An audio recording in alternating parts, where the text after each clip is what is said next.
السلام علیکم ورحمۃ اللہ وبرکاتہ۔ آج ہم پڑھیں گے سورہ آل عمران کی آیت نمبر 98 سے لے کر 101 تک انشاءاللہ۔ اعوذ باللہ من الشیطان الرجیم، بسم اللہ الرحمن الرحیم۔ قل یا اہل الکتاب لم تکفرون بآیات اللہ، کہہ دیجئے اے اہل کتاب تم کیوں کفر کرتے ہو۔ لما کا معنی یہ سوالیہ مقصد کے لیے آتا ہے، سوال کیا گیا ہے کہ تم کیوں کفر کرتے ہو اللہ کی آیات کے ساتھ۔ واللہ شہید علی ما تعملون، اور اللہ تعالیٰ اس چیز پر گواہ ہے جو تم عمل کرتے ہو۔ اس آیت سے پہلے اللہ تعالیٰ نے یہود و نصارہ کے کچھ اعتراضات کے جواب دیے، اور اب ان کو تنبیہاً یہ بات کہی جا رہی ہے، خبردار کیا جا رہا ہے کہ جب سب باتیں واضح ہو گئی ہیں تو پھر ان تمام وضاحتوں کے بعد پھر تم اللہ کی آیات کا کیوں انکار کرتے ہو۔ اور ساتھ اللہ تعالیٰ نے ان کو خبردار کر دیا کہ تمہارے ہر عمل پر اللہ گواہ ہے، یعنی اللہ تعالیٰ بے علم نہیں ہے، اللہ کو معلوم ہے۔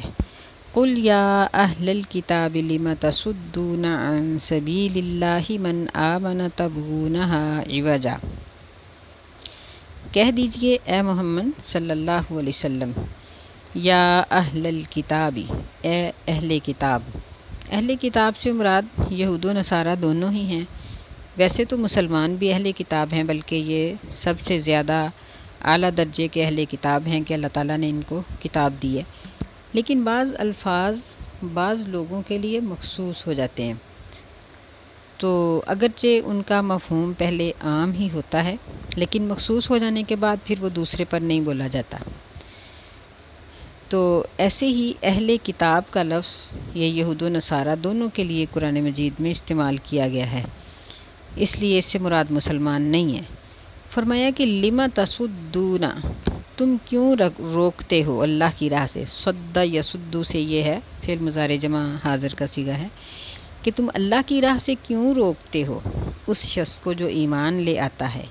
تبغونہا عوجا، تم اس کے لیے کوئی ٹیڑھ تلاش کرتے ہو۔ وانتم شہداء، حالانکہ تم گواہ ہو۔ وما اللہ بغافل عما تعملون، اور اللہ تعالیٰ اس چیز سے جو تم عمل کرتے ہو بغافل، غافل نہیں ہے۔ ما کا معنی نہیں اور غافل کا معنی غافل یا بے خبر، یعنی جو شخص ایمان لے آتا تھا تو یہود و نصارہ اس کو دین سے روکنے کے لیے بہت سی تعویلات کرتے، دین اسلام میں کئی قسم کے نقص ان کو بتانے کی کوشش کرتے، نقص بنانے کی کوشش کرتے، اور ہر ممکن طریقے سے اس کو ایمان لانے سے روکتے تھے۔ اس چیز سے اللہ تعالیٰ نے ان لوگوں کو یہاں منع کیا۔ یا ایھا الذین آمنوا، اے ایمان والے لوگو، یہاں اللہ تعالیٰ نے ہم لوگوں کو مخاطب کیا۔ ان تطیعوا فریقا من الذین اوتوا الکتاب یردوکم بعد ایمانکم کافرین، اے ایمان والے لوگو اگر تم اطاعت کرو گے فریقاً، ایک جماعت کی، کن کی؟ ان لوگوں میں سے اوتوا الکتاب جن کو کتاب دی گئی، یعنی یہی یہود و نصارہ کی ایک جماعت کی اگر تم اطاعت کرو گے، یردوکم، لوٹا دیں گے وہ تم کو، رد یردو یعنی رد کر دینا، لوٹا دینا، پیچھے کو موڑ دینا، رد کر دیں گے، لوٹا دیں گے وہ تم کو، بعد ایمانکم، تمہارے ایمان لانے کے بعد، کفر کی حالت میں۔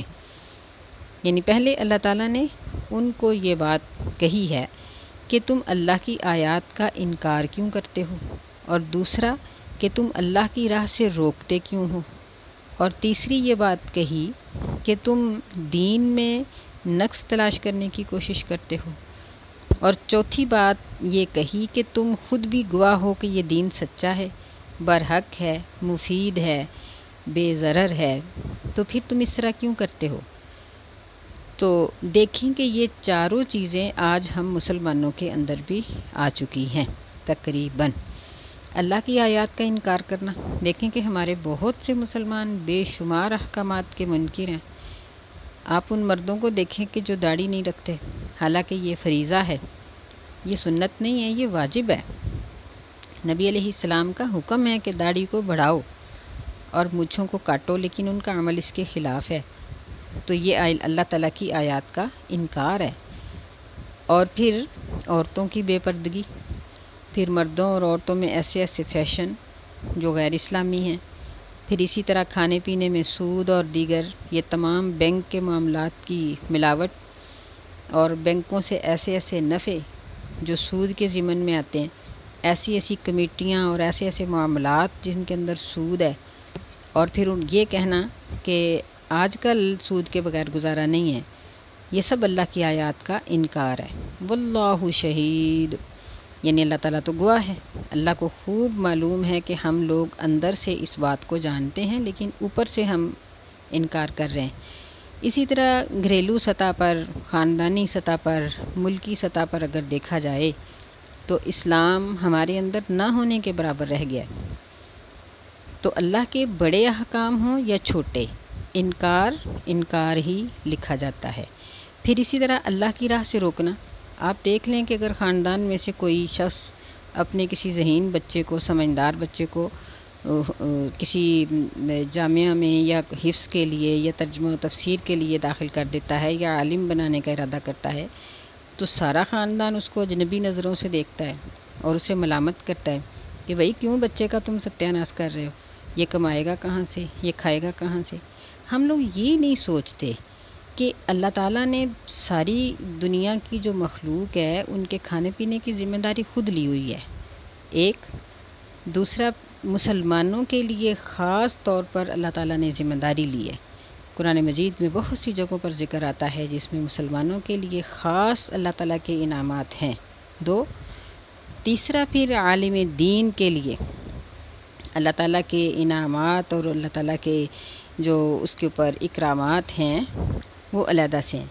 تو ایک وہ بچہ یا بچی جس کو ہم دیندار بنا لیتے ہیں یا کوئی اس کو دیندار بنانے کی کوشش کرتا ہے، تو اس کے لیے تو اللہ تعالیٰ کی طرف سے 3 گنا اس کا وعدہ ہے رزق کا، ایک عام انسانیت کے تحت، ایک مسلمان ہونے کے ناطے، اور ایک عالم دین ہونے کے ناطے۔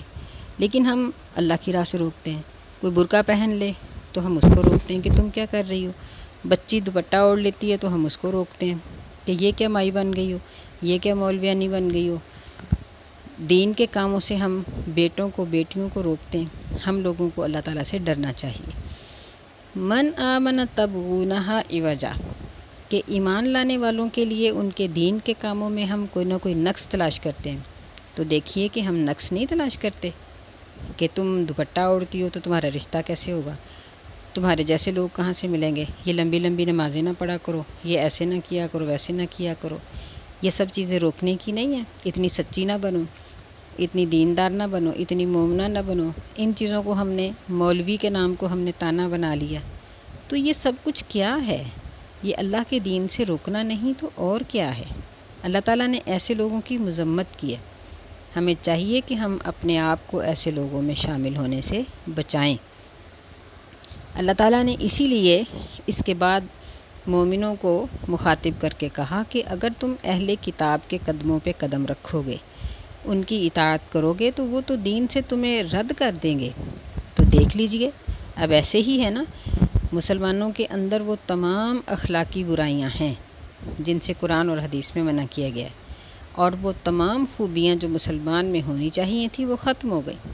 ایمانت داری، سچائی، صداقت، دیانت، امانت، حوصلہ، ہمت، صبر، ہمدردی، آپس میں ایک دوسرے کے ساتھ معاملات کرنا، ایک دوسرے کی خبر گیری کرنا، یہ سب چیزیں مسلمانوں میں سے تقریباً نکل چکی ہیں، سوائے چند لوگوں کے۔ بہت کم لوگ ہوں گے کہ جن میں یہ چیزیں پائی جائیں۔ اور پھر اسی طرح فضول خرچی، بے جا صرف کرنا، اور تبذیر جسے کہا جاتا ہے، اور ریاکاری کرنا، آخرت پر ایمان نہ لانا، یہ تمام برائیاں مسلمانوں کے اندر آ چکی ہیں۔ یہی بات اللہ تعالیٰ نے کہی تھی کہ اگر تم اہل کتاب کے پیچھے لگو گے، تو آج کل اہل کتاب کون ہیں؟ امریکن، یہ مذہباً یہ لوگ عیسائی ہیں، یعنی ان کا جو سرکاری مذہب ہے وہ عیسائیت ہے، اور اسرائیل کے جو لوگ ہیں ان کا سرکاری مذہب یہودیت ہے۔ تو دیکھ لیجئے کہ آج مسلمان انہی کے پیچھے لگا ہوا ہے، انہی کی مصنوعات، انہی کے فیشن، انہی کی چیزیں، انہی کے پیچھے لگا ہے، جو وہ کرتے ہیں وہی مسلمان کر کے خوش ہوتے ہیں۔ تو اللہ تعالیٰ نے ہمیں ایسا کرنے سے منع کیا ہے۔ ہمیں چاہیے کہ ہم اگر اپنی آخرت سنوارنا چاہتے ہیں تو ابھی بھی رک جائیں۔ فرمایا وَكَيْفَ تَكْفُرُونَ وَأَنْتُمْ تُتْلَى عَلَيْكُمْ آيَاتُ اللَّهِ وَفِيكُمْ رَسُولُهُ، اور تم کیسے کفر کرو گے؟ یعنی اللہ تعالیٰ تعجب کے ساتھ یہ بات کر رہے ہیں۔ کیوں تعجب کے ساتھ بات کر رہے ہیں؟ ہم لوگوں کو تعجب دلانے کے لیے، ہم لوگوں کی توجہ درست کرنے کے لیے۔ کیا یعنی جب اللہ کی آیات پڑھی جاتی ہیں تمہارے اندر اس کا رسول موجود ہے، یعنی اب نبی صلی اللہ علیہ وسلم موجود نہیں ہیں تو ان کی تعلیمات موجود ہیں، تو پھر اس کے باوجود تم اللہ کے ساتھ کفر کرو گے، اللہ کی آیات کا، اس کے احکامات کا انکار کرو گے۔ وَكَيْفَ تَكْفُرُونَ، اور تم کیسے کفر کرتے ہو، وَأَنْتُمْ تُتْلَى عَلَيْكُمْ آیاتُ اللَّهِ، حالانکہ پڑھی جاتی ہیں تم پر اللہ کی آیتیں۔ یہ واو بعض اوقات حالیہ ہوتی ہے، حالانکہ کا معنی دیتی ہے، اور اکثر اس کا معنی اور کیا جاتا ہے، یعنی اس کے مختلف معنی آتے ہیں۔ یہ بعض اوقات قسم کے لیے بھی واو استعمال ہو جاتی ہے، یہاں اس کا معنی دونوں طرح سے ہو سکتا ہے۔ اور تم کیسے کفر کرتے ہو، اور تم پر پڑھی جاتی ہیں اللہ کی آیتیں، لیکن اگر ہم یہاں حالانکہ پڑھیں تو زیادہ بہتر ہے۔ جس طرح اور تم کیسے کفر کرتے ہو حالانکہ تم پر پڑھی جاتی ہیں اللہ کی آیتیں، وَفِيكُمْ رَسُولُهُ، اور تمہارے درمیان اس کا رسول بھی موجود ہے، وَمَن يَعْتَصِم بِاللَّهِ فَقَدْ هُدِيَ إِلَى صِرَاطٍ مُسْتَقِيمٍ، اور جس شخص نے یعتصم مضبوطی سے پکڑ لیا اللہ کو، یعنی اللہ کے دین کو، اللہ کے احکامات کو، اس کی کتاب کو، اس کے نبی کی حدیث کو، فقد ہدیہ، پس تحقیق وہ ہدایت دے دیا گیا، الی صراط مستقیم، سیدھے راستے کی۔ یہ کون سا سیدھا راستہ ہے؟ یہ وہی صراط مستقیم ہے کہ جس کی دعا ہم ہر نماز کی ہر رکعت میں کرتے ہیں، اہدنا الصراط المستقیم، کہ ہمیں سیدھا راستہ دکھا دے۔ اور پھر جب اللہ تعالیٰ ہمیں سیدھے راستے کی طرف چلنے کا حکم دیتے ہیں تو ہم انکار کر دیتے ہیں، اور پھر ہم اس کے سیدھے راستے کو چھوڑ کر ٹیڑھے راستوں کو اختیار کرتے ہیں۔ تو یہ انسان کی عقل مندی نہیں۔ یہاں اللہ تعالیٰ فرما رہے ہیں کہ ہدیہ، یہ نہیں کہا کہ اس نے ہدایت پائی، یہ کہا ہے کہ اس کو ہدایت دے دی گئی۔ مطلب یہ ہے کہ جس طرح ایک ادارے میں داخلہ دینا ادارے کے جو ہوتے ہیں منتظمین ان کا کام ہے، اسی طرح ہدایت یافتہ قرار دینا یہ اللہ کا کام ہے۔ اگر ساری دنیا ایک بندے کو کہے کہ یہ ہدایت یافتہ ہے لیکن اللہ کہے کہ نہیں ہے تو وہ نہیں ہے، اور اگر ایک شخص کو اللہ تعالیٰ کہہ رہے ہیں کہ یہ نیک ہے، یہ ہدایت یافتہ ہے، تو دنیا اس کو جو مرضی کہتی رہے۔